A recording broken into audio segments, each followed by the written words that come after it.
Hello everyone, welcome back to my another new food video.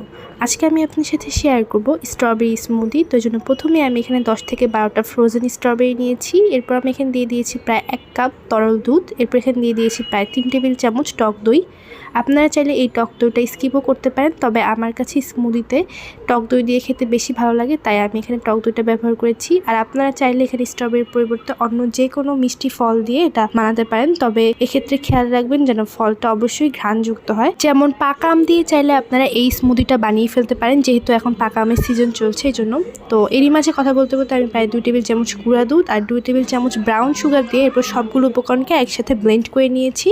এখন আপনারা চাইলে এভাবেও এই স্মুদিটাকে পরিবেশন করতে পারেন, অথবা উপরে একটু ভ্যানিলা আইসক্রিম দিয়ে তার উপর একটা চেরি দিয়ে আমার মতো পরিবেশন করতে পারেন। আমি যেভাবে পরিবেশন করলাম আর কি সেভাবে। তো এটা খেতে কিন্তু অনেক মজার হয়েছিল, আপনার বাসায় অবশ্যই একবার ট্রাই করে দেখবেন।